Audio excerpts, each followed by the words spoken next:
Hello! In this video I want to show you how to create a procedural landscape that looks like this in SideFX Houdini. The coolest thing about this project is that everything that you see on this image is generated completely procedurally, and that means that you can create an infinite amount of such scenes just by tweaking a few parameters. Let's see how this works. This is my automatically generated scene, and I am going to switch to a simpler representation by turning off a few nodes to make it easier on my computer. Now, if I will open the node that contains my parameters for this scene, I will be able to tweak few of them to change things like height of the mountains, depth of the river, or even generate a completely new landscape just by scrolling through the noise that generates this scene. As you can imagine, this scene can be infinitely huge, automatically created for you by Houdini. Trees will be planted, grass will be planted, all of the snow and grass materials will be created for you, and also any of the models or objects that you want to place in this scene will be easy to replace. And if you want to create a more realistic terrain or add more realistic trees, you will be able to do this without any issue, which is pretty great. So let's start by getting a high-level overview of this project. The first step will be to create the terrain itself. It will look kind of like this, actually like this. It will be a terrain that is controlled by the shape of a curve and the grid and some noise that are controllable by several parameters. The next thing we will need to do is to create some groups for grass, one group for trees, and one group for snow. The next step will be to color our groups according to the materials that we want them to have. We will simply add colors to the points that belong to these groups. And if we wish, we will be able to add poly reduce node to make it look even more awesome and low poly like, which is pretty great. Another thing that we will need to do is to plant our grass and to plant our trees. To do that, we will use scatter nodes and for loops. For loops will be necessary to make sure that every tree and blade of grass is generated procedurally and is completely unique and separate from every other one. So if I look at the trees, as you can see, each of them is different. They are slightly different in scale and in rotation. They have different amount of segments. For example, this one has 3, this one has like 5. They are all scattered and differently colored. Same thing for grass. There's a lot of grass here, so I have frozen these nodes so that we don't have to wait for a long time for it to recompute things. But as you can see, every blade of grass is generated procedurally and planted exactly where we want them. After that, it will all be merged in one giant node. And there you go, this will be our infinitely procedural landscape.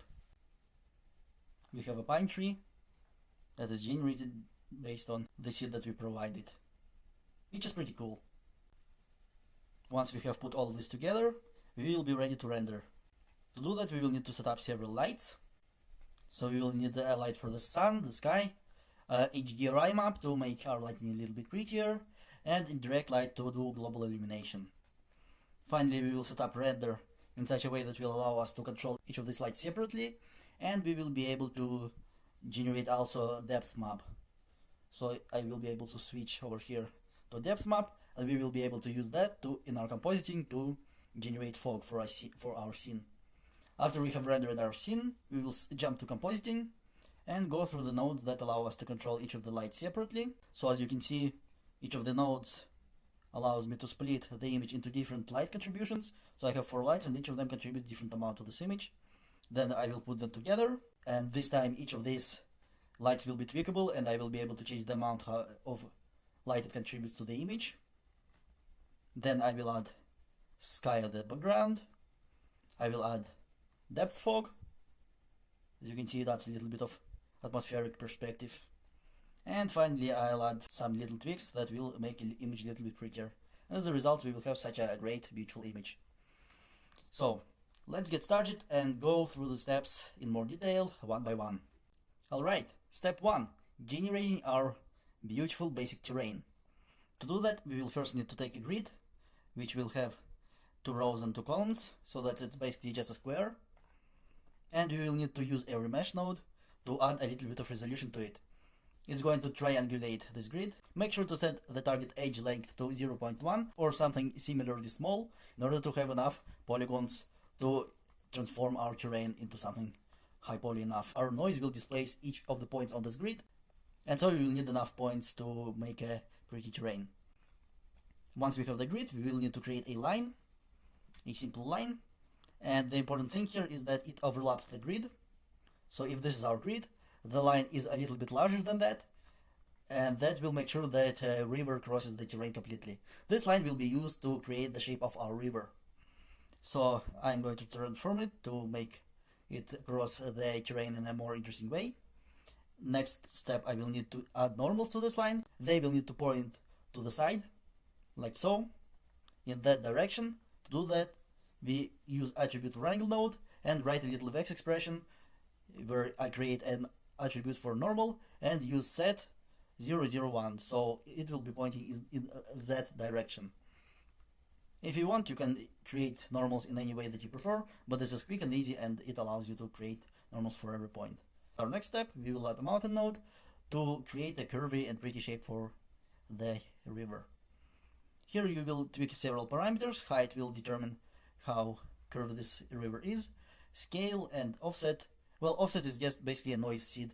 So as you scroll through the offset, it's going to generate different river shapes.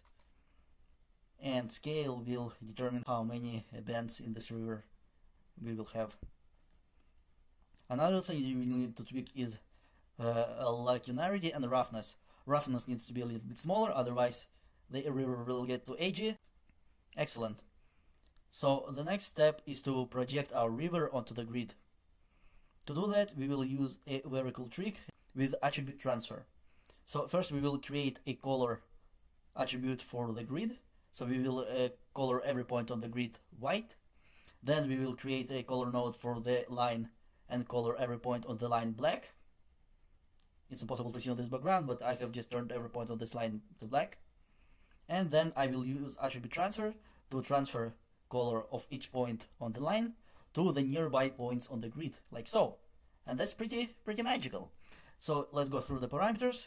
Here in attributes tab, I will need to make sure that the points are checked and we are transferring the color attribute from line points to the grid. And in conditions, we will switch to blend model. And distance threshold will determine how wide our river is. By the way, in the future, if you will want to control how wide the river is, this is what you would tweak. And blend width will basically determine how blurry the banks of the river are, how smooth they are. Beautiful. And finally, we will need to turn this color that we have created into a separate numerical attribute. I will explain what it is right now. So I will create one more attribute wrangle node, and here I create a river attribute. Obviously, it could be called anything I want. So F over here means that I want to create a float attribute, so one single floating point number, and it will be called river. And here I will assign a color to this attribute. So here CD means color and R means red color. So I will assign the red component to the color to this attribute. So the goal here is that each point on the grid will have attribute called river, and the points that are along this curve where the color is black will have the value of 0, and the points that are white will have value of 1. And that will be useful for us to get rid of the noise on the part of the terrain that has river in it. So let's see how this is done. To do that, we will need to create an attribute swap node. And as you can see, when it works correctly, noise is added to every point on the grid except for the points where the river lies. Let's dive into this node by double clicking on it and see what's going on here. By default, when you create this node, it will have geometry inputs and geometry outputs, and what it allows you to do is to take, for example, a position of every point on the grid, do something to it, and then output a modified position. So what do we want to do to it? First of all, turbulent noise will automatically add noise to the grid. You can tweak a few attributes over here, roughness and turbulence, to create the kind of noise that you want, that creates the mountains that you like. You will set it to alligator noise and make sure to connect position of every point to the position of turbulent noise so that it would be able to, create the proper value for each of the points. And the next, for now, ignore this ramp node. So once you have turbulent noise, you will multiply this noise by the river attribute. So here we will have import attribute node. Actually, it's called bind. So if you want to create it, you create a bind node, like so, and you will name it river. And that will automatically take the attribute that we created here that contains zeros down this line and ones over here, and it will automatically import it into Vex. And if we will multiply the noise by this attribute, every point in the noise over here will be multiplied by 0, so it will not modify point positions. And here the noise will remain as it is because it's multiplied by 1, so it doesn't change at all. And finally, this modified noise will be plugged into the displacement node. Displacement has a scale parameter that determines how much displacement is getting done. So it will determine our height. So we will want to take the scale parameter and make sure that it's accessible for us in the main network so that we can modify it over here.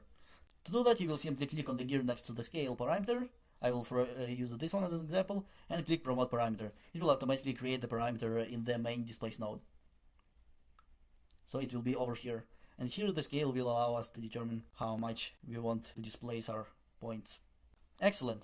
Finally, once you have multiplied the noise by the river, we will create a ramp node, and it will allow us to control the flatness of the surfaces. Here's how it's going to work. So you plug the noise into the input of the ramp, and you plug ramp into the multiply node that you're multiplying the river by. So once you do that, you can now have the ramp parameter over here in the main node, and as you control its shape, as you change its shape, you will be able to make flat surfaces flatter or less flat, and as you change the shape, you will have more fine-grained control over the terrain. Basically, once you have the ramp parameter, you will want to create a point somewhere over here and drag it down a little bit so that our flat areas on this terrain are a little bit flatter, and that will create a nice little plains for us to plant the trees and grass on. Finally, we will need to move the river a little bit downwards. Once again, it will be done with the attribute wrangle node, and here we will use one more vex expression. So here, basically, what I tell it to do is to take the y position of every point, so how high it is relative to the grid, and we will subtract the value of this river attribute from the y position of every point, so that every point that belongs to the river is a little bit below the terrain. Except that we have a little problem here, because the points that belong to the river actually have the value of 0, and if you subtract the 0 from the point positions, they will not change. So instead we will use 1 minus river, so that every white point which has the value of 1 will turn into 0, so it will not modify the position of points at all. So if you take, for example, this point that belongs to the mountain, it has the value of 1 because its color is white, and 1 minus 1 is 0, so there will be no modification to this point. However, when the point value is 0, so its color is black, its value is 0, 1 minus 0 is 1, and now we will be subtracting 1 from the y position, and it will move the points down a little bit. Finally, we want to control how much the river is shifted downwards, and to do that we type ch depth. And then after you type it, you will need to click on this button that will automatically create a parameter for the for this parameter that we have just determined. So I have called it depth, and now tada, we have the depth parameter over here that controls the depth of the river. Ignore this expression because it's controlled from elsewhere in my network and allows me to control the depth of the river from a different node. But yeah, basically this parameter controls this variable, which is multiplied by 1 where the points are equal to 0, and that moves the river downwards. So that's it for this step, and we have our basic terrain. One last thing I forgot to tell you about this part is that we will need to promote a few more parameters from this network. So here in the displacement node, as you remember, we have promoted scale, so we can control the height of the mountains. We will also need to promote the frequency and offset of the turbulent noise, so that here we will have parameters that allow us to control frequency, which is the resolution of this noise, and offset, which will allow us to actually move this noise around and generate the infinite amount of terrains. Our next step will be to create the groups for each of the parts of the terrain. So here we will simply be creating group nodes. So you create a group create node, you name it, for example, grass if you want to create grass. And here we will first create bounding regions. Bounding regions allows you to select only the points that are within this blue box. So we create this box that contains only the areas where we are okay with planting the grass. But it will be a little bit fancier than that. For example, as you can see, all of these points are contained in this box, but we don't want to plant grass on terrains which have high elevation angle. So we want to plant grass only the areas that are relatively flat and smooth, and whenever we have our mountains, we don't want to do that. In order to accomplish this, we also want to check keep by normals and adjust the spread angle. So as I modify it, we will see what it does. So when I set the angle to be a little bit lower, it will select only the points that are more vertical and that are flatter. Make sure that the direction is up, so it will be selecting only the points that are pointing up. And now as you adjust the angle down, it's going to select only the polygons that are on flat planes. The next step will be to create a trees group, and it will work exactly the same way. It will have a larger bounding region, so that only the trees contained in this box will be selected. Note that if I would disable this bounded box, it would still kind of work, but we would also have trees planted on the tops of the mountains, and that's not what we want. That would be weird if the tree would be at the top of the mountain. So instead, we also have a bounding box over here. And now we will also create a key by normals, and here we will adjust spread angle as well, except that it will be a little bit higher than it is on the grass. And the idea here is that if grass can only grow on the planar regions, trees can grow on regions that are a little bit more elevated, a little bit more at an angle, so they can grow on the sides of the cliff or on a little bit larger cliffs. And finally, we want to make sure that trees are planted on the sides of the cliff on a little bit of an elevated terrain, but not on completely planar regions, not where the grass grows, so that they don't overlap too much. So we have areas for the forest and areas for the grass.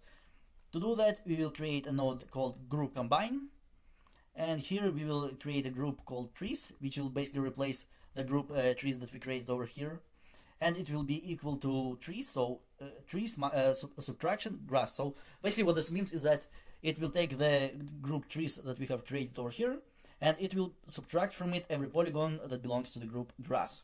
Now we have trees only growing on the hills and on the hillsides, but not on the planar regions. And finally, a very simple and easy step is to create a group for snow, and it will be growing on the mountain peaks only. And to do that, we will also just create a group based on bounded region. We will create a box that's a little bit elevated and positioned like so it covers only the tops of the mountains. And now at a certain elevation, polygons will be selected that belong to the snow. And one last thing is to create a group for the river. And here we just want to select all the points that are below 0.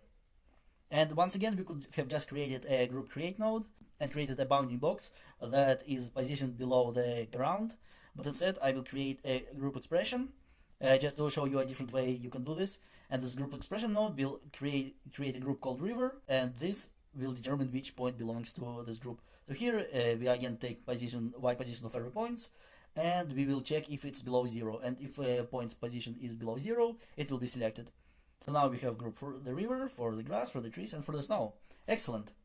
Great, now that we have the groups, we are ready to color them.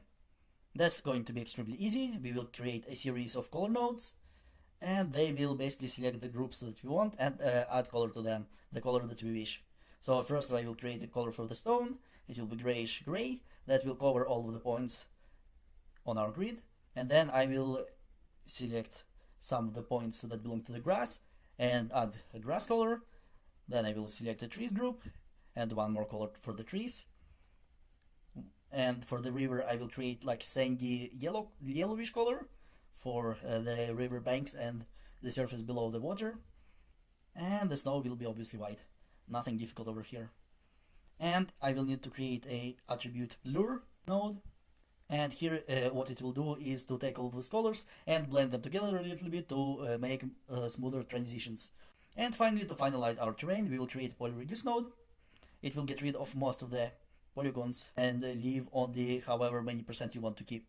I selected 10, but if you are creating something more realistic, you might pick a higher value or not use this node at all. But this makes it a little bit prettier and nicer. And finally, as I'm going through these nodes, I also create a grid for the water. I add the water color, which is bluish, and also I create a material node that will later allow me to assign a separate material to the water. Actually, you know what, I will go through materials right now because they are very, very simple. I have a material network, and if you look at it, it simply has a principal shader, which is the main shader in Houdini. It allows you to control all sorts of surface parameters, anything that you want about the material, so that you don't have to build the material from scratch yourself. And here, most of the parameters are default. So we have two shaders, main and water. Main will be assigned by default to the whole object, and it will have a roughness of 1 to make sure that we have no specular, no highlights, because earth and grass do not have reflective surfaces. We will have base color 1, and we will use point color, so it will take color from every point. And I think that is all. The reflectivity, and yes, make sure that reflectivity is set to 0, so that it doesn't create reflective surfaces.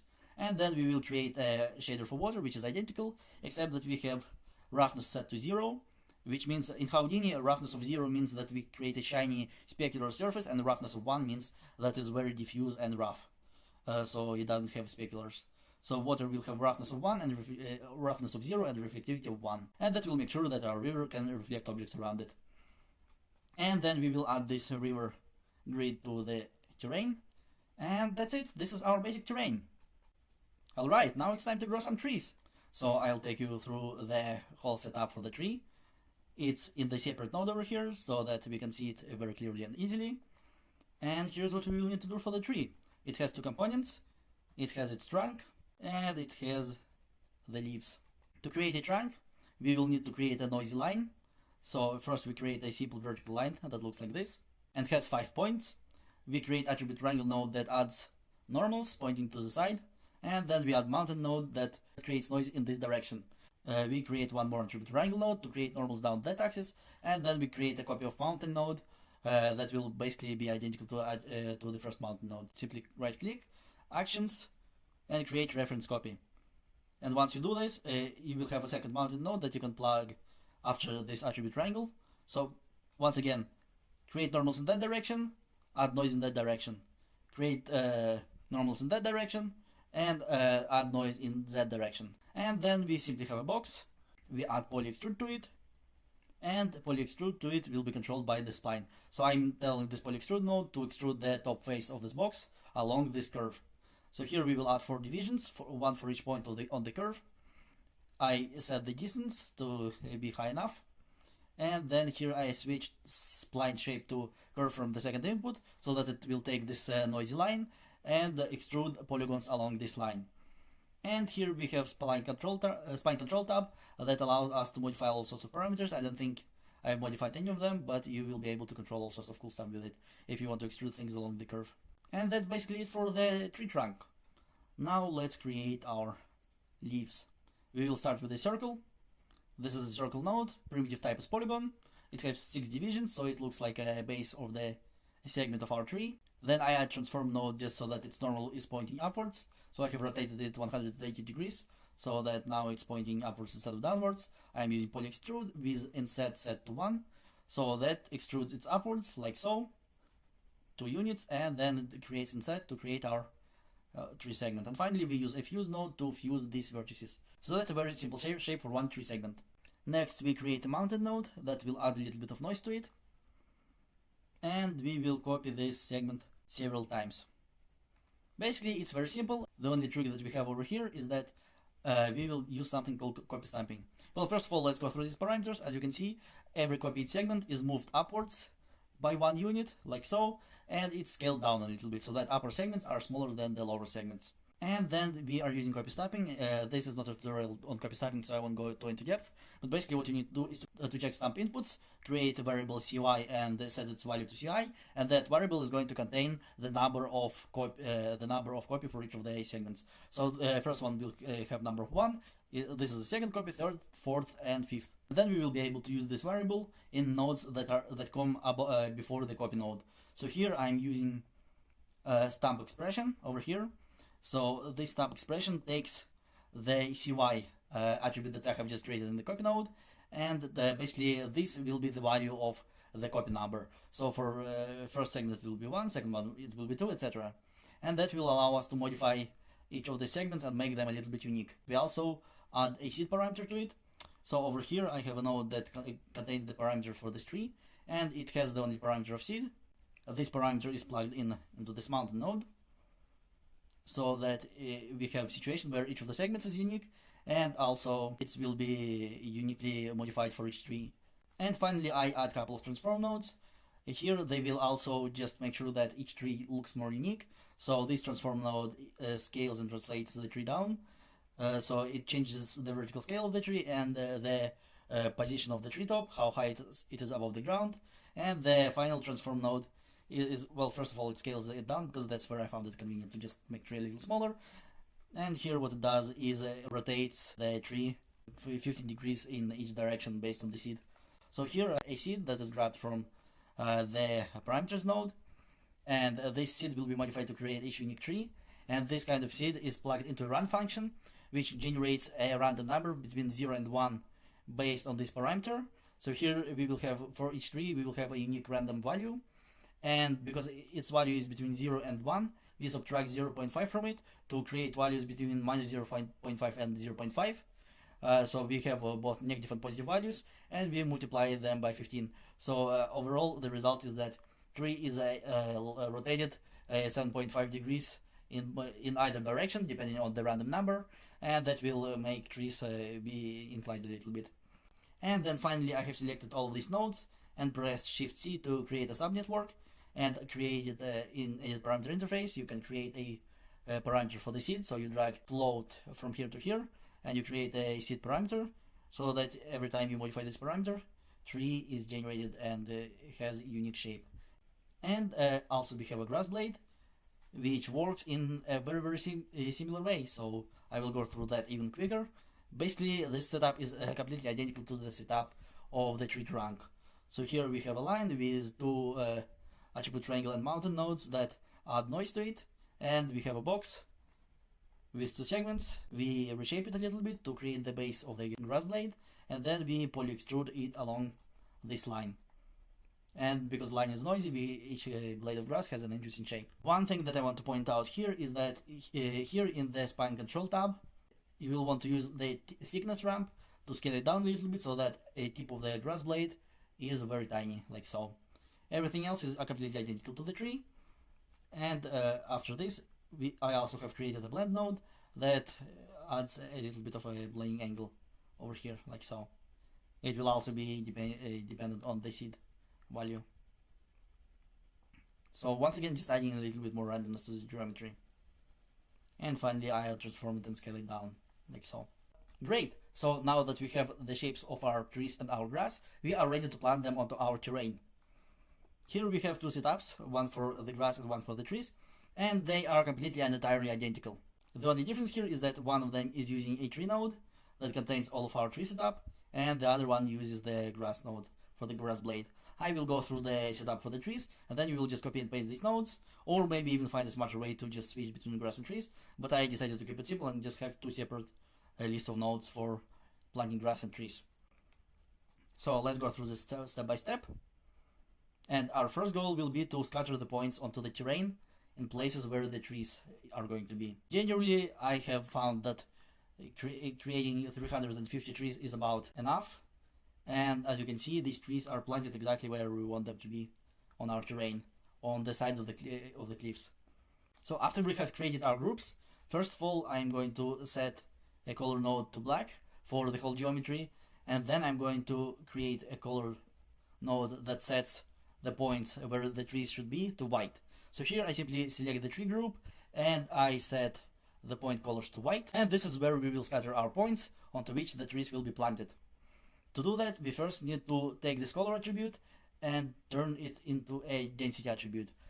Just like we did with the river, we simply create a float attribute called density, and we copy the red value of the color onto this attribute so that it's equal to 1 on every point where the color is white. And then we will simply use a scatter node. It will use a density attribute that we inherited from this color, and at every point on the surface where the point is white, we will be scattering our trees. I will switch the total count of our trees to about 30 to not slow down my computer too much. And then let's move on. So the next step will be to randomize the color of our trees. Here we are using attribute WOP, and that allows us to create a little vector network. And it's going to be very simple again. All we need to do here is to take ptnum attribute over here, which represent the point number. So each of these points that we have scattered has its own unique number. We will use integer to float node to turn it into a float value, and then we will the only important node over here is random, so you can ignore these nodes because it just allows you to use different seeds. All you need to do here is to take point number, turn it into float, and plug it into the random node, and it will generate random value from 0 to 1 for each of the points, and this random value is plugged into CD, which is a point color. So after we have created this node, some of the points are brighter, so they are white, other points are dimmer because they are gray, and some points will be invisible because they are black. So basically each of the points now has a random color from 0 to 1, and that allows us to create different colors for different trees. To turn black and white colors into green colors, we create a color node, and here we switch color type to ramp from attribute. And that is going to take attribute CD, so the random colors that we generated for each point, and it will map this ramp, these colors onto each of these points. So every point that has value so close to 0, it will take this brighter green color, and points with value of 1 will take this different color. And this way we colorize our black and white points. Great. We want to randomize a few more things, so we want to create random scale. Once again, you create attribute randomize, you name it pscale, and that is a special attribute name that we will be able to use later to modify the scales of each tree. So here are the important things that you need to understand about this node. So attribute randomize creates random value for each of these points, and here we set minimal and maximal values. And then we create once again attribute randomize, identical node. It's also going to create random values, except that they will be called orient, and that will be used to randomly rotate our trees around the y-axis. Here what you need to do is to set dimensions to 4, because the orient attribute has 4 components, and set maximal value over here to 1. And finally we will create a random piece attribute, and that will guide the random generation of our trees. So as you can see, this tree node that we have created before, it has a seed value, and we want seed value to be different for each of the instances of the tree for each point. And this is where the piece num comes in. And here we set value equal to random pt. Basically, pt means a point number, so this takes point number and generates a random value based on this point number. And we multiply it by 300 because we want 300 unique seeds. Then the next step is to create a for loop and copy each tree onto each point. And in this for loop, you will create a copy to points node. Inside the for loop, we will be looping through each point one by one. So if you look at this node, it simply takes first point among the scattered ones, and it will copy one tree onto this one point. And then it will go through each point one by one and copy each tree to the unique point one by one. The important part here is to properly set the seed value of our tree in order to make sure that each tree is unique. So let's look at the expression. In the past, this was done with the copy stamping in the previous versions of Houdini, but the new workflow is to use for loop and to use this expression. So because we have created psnum attribute that has a random value at each of these points, this expression will take this value from each of the points and put it into the seed for each tree. And that will make sure that the seed that generates the tree is unique. And because all the nodes inside the tree create unique trees based on the seed, here we have a situation where each tree is unique for each of the points. Finally, we will take all of these nodes and copy them to create grass. It will be completely identical, as I've said. We will have grass blades that also uses the same expression to take the random value from each of the points and generate unique grass blade based on this value. And that's pretty much it. That's our final terrain. At the end of this network, all we have is a merge node that takes grass, trees, and the terrain and combines it all together into one piece of geometry, and a facet node. Okay, I'm afraid that I didn't explain what facet does very well. I will just give you an example to just visually demonstrate to you what it does. By default, our normals are averaged between every face, so on final render we have such smooth surface that gradually rotates around the geometry. But when we create the facet node, it simply makes every point around each face unique, and basically turns this smooth shading into faceted shading like so. And that looks better for a low poly scene. Alright, moving on to lighting. So now that we have our scene set up, lighting will be very simple. We have a simple light object that will represent our sun with a warm color, and I will set its type to sphere, which is not actually realistic because sun is infinitely distant and does not create smooth shadows. But if I set the type to sphere and set the area size to be a little bit larger, Houdini will think of it as a large sphere of light, and that will create shadows that are a little bit more blurred and more smooth. Basically, it's a way to create softer, prettier shadows. That's all there is. The area size will determine how smooth and soft the shadows are, and sampling quality will determine the quality of the shadows. The higher this number, the slower render will be, but there will be less noise in the soft edges of each shadow. Now we have environment light for the sky, It's bluish color, it has default intensity, and basically nothing too interesting here. Once again, make sure to notice the sampling quality parameter over here. That's the only thing you need to change. So render options tab, sampling quality, set it to 4 or to 16 if you have a more powerful computer or more patience for rendering. Light basically just creates a sphere around our scene, representing the sky, and it will emit light from every direction from the sky. And here I create one more environment light, just for the full measure. It will be called HDRI, and this light will be using environment map. And environment map will be HDRI image that you can just find on the internet and download. Basically, HDRI image is like a photo of a sky and the environment that creates kind of a realistic lighting. It will light the scene based on the colors on this image. And finally, we create indirect light node that really takes the image to the whole next level. So it calculates the photons bouncing from the light sources and between objects. So for example, if you have a green tree next to the gray rock, indirect light will make sure that it will calculate the reflected light from object. So the gray rock next to the green tree will be colored green a little bit, and the tree and the rock next to the river, for example, will be colored blue, because reflected light from the river will reflect onto the rock and illuminate it from a different direction.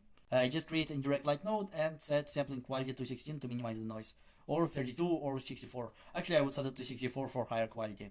And these are our lights, and that will be enough for our illumination of the scene. All we need is the sun, the sky.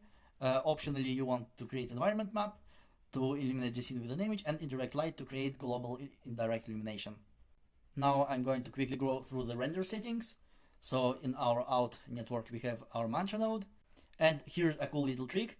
If you ever are looking at a node and want to quickly find all the parameters that were changed, in recent versions of Houdini, we have this little nice icon that you can click on and select all parameters that have non-default values, and this will display all of the parameters that were changed in the node. So if you are ever inspecting somebody else's scene and want to know what was changed in each node, you simply select parameters with non-default values, and here you can quickly go through everything that was changed. So we have default mantra node, we have a pixel sample set to 4 to make a little bit higher quality for render. So here in the limits tab, we simply have reflect and refract limit set to 1 and 0, which allows us to speed up render a little bit. And in render, I set tile size to 64, or you can set it to 32, once again, to just speed up the render a little bit. Nothing too interesting over here. And here in images is what we actually are going to need in our compositing. So here we are creating extra image planes. So if you switch to the images tab and the extra image plane tabs over here, first we can create shading depth. Just click on the shading depth to automatically generate the depth map for our scene. So whenever you check this checkbox, you will see a PZ parameter over here that creates a depth map that we will be able to use to create the depth fog for our scene. And the next thing that we want to do is to scroll down a little bit and create the extra image planes. So here we have extra image planes, we click plus over here, and we will set the X variable to all, we will set channel name to lights, and here we will set export variable for each light. So what does it do? Well, if you look at the parts of the image over here, we have color, we have depth, and here we have extra image planes, one for each light source. So because we have 4 lights in our scene, this extra image plane automatically has created for us an image plane for each of the light sources. So we have one for the sun, one for the sky, one for the indirect illumination. As you can see, it's pretty noisy because I have set the sampling quality to be too low. In the final render, I will increase it. And finally, we have our HDRI map. So this is an extremely cool and convenient trick that allows us to control contribution of each light separately. That's it. And you click render and go drink some coffee, and after that, the final part of our process will be compositing. Alright, so once our render is finished, we are ready for the final step, that is compositing. Here we create our compositing network, the image network, and we create a file node to load the rendered file that we have created. If you notice that it looks a little bit different from the thing that you have seen in the render view, note that image color space is set to linear, whereas by default the render is using sRGB colors, which look like so. So this is how our render would look in the render view, but here we are using linear colors because this is more convenient for compositing. So what do we do first? First of all, we create channel copy nodes. Channel copy nodes allow us to extract the image planes. So so here our image has multiple components, and here we take our image plane for light number 1, and we copy this channel onto the C. So C is the color of the main color of our pixels, and here we take the value of the light image plane and copy onto the color so that color of each pixel is replaced by it. And we use this for every light in the scene to create separate images for each of the lights. And then we reassemble the image back together. So we take each of these images and using add node to add them together to add light contributions from each of the light source. Why did we go through all this? Well, the cool thing is that we are now able to control the contributions of each light and color correct each of the lights separately. So for example, here I have the sunlight, and here I have the light from the sky, and I want to change the amount of skylight contribution. Very simple. In the add node, I change the effect amount. Basically, this allows me to change the intensity of the skylight, which is pretty ridiculously cool if you think about it. You can't really do this in other types of software without a lot of pain in the ass, or without using nuke or separate software to do separate compositing like this. But here with separate image planes, you can modify the contribution of each light right inside the Houdini. Here, for example, I have HDRI light, and after rendering I noticed that it was too bright, and I decreased its contribution to set it to the value that I prefer. And the same thing can be done with the value of global illumination. So that's a very cool and awesome trick that I'm happy that I have discovered. Alright, so the next step is to simply create a sky for our image. Here I use a ramp node, set a couple of points to colors that look kind of like sky, and I use compositing node composite to add our scene over the sky. Operation is over, and that's all we need to do here. Now we have sky in our image. The next step is really cool. We will be adding the depth fog. So first of all, let's create some clouds. The warp generator allows me to create a noise that I like. So if I look at this output of this node, this is simply a noise that it's probably possible to create with different nodes just from compositing, but I didn't like the noise that the noise node generates. So you can create noise node over here, but I didn't like its output. So instead I have created a Vex network. So it simply creates turbulent noise with a few tweaked parameters that creates a shape of the clouds like this. And it's plugged in correctly over here. So we take the position of each pixel, we turn it into a vector because turbulent noise accepts a vector as a position. So position of each pixel is funneled into here, and then we take this noise and put it into RGBA values. So this generates our noise. Then we use levels node levels node works exactly like it works in Photoshop. You can just change the contrast and values of this noise to create the clouds that you like. And then we plug it into the fog color as mask to create the bluish clouds for our atmosphere. Now you want to take the Z depth that we have generated. You can see it over here. Remember that here you can select every part of the image, and PZ represents the Z depth of each point in the scene. If you switch to PZ and the image looks completely white, click over here. It will automatically adjust the levels to make every point on the image visible. So PZ basically contains the information of location between the camera and every point in the scene. If you press I or right click and click inspect, you can see over here the value like 15, 14, 13, 10, 3. These are the distances between the camera and the point on the scene. So for example, mountains are 15 units away and rocks are 3 units away. So what we want to do is to add the fog only to the points that are far away from the camera to create atmospheric perspective. Before we do that, we also must create a color node and add it as a background to the Z depth. Because if you just look at the depth from our render, it looks like this, but here there are no values because there is no sky geometry. The values here will be 0, and that's going to confuse Houdini because it will think that sky will have 0 distance between itself and the camera. So here we want sky to be the farthest object that is farthest away, so you want it to be white, and the objects that are closer to the camera you want to be black because the values are smaller. So we need to create a color node to just create a plane of white color and add the Z depth on top of it to create this kind of nice map. And then you can create levels node to adjust the values of the Z map to lie between 0 and 1. Because by default, the closest point to the camera is around 2 over here, and the farthest away, like the mountains or the sky, are 18 units away. And these are pretty large numbers, and for mask all we need to do is a number between 0 and 1, like a regular color. So you take this ZDF map and you turn it into a proper color map. And then you plug it into the composite node. So here we have composite node that takes first of all our image, it takes our clouds, and it uses the Z-depth as the mask to add the fog at the background of the scene. So if I change this parameter, you can see it's pretty subtle, but it adds atmospheric perspective, and the objects in the distance will look more bluish, and that adds extra prettiness to the scene. Finally, we have levels node applied to the whole image to add a little bit more contrast and make it look prettier. Just bring the input values, first one a little bit up and the second one a little bit down, to create more contrast in the image. And then I create a vignette effect. So as you can see, these little dark corners.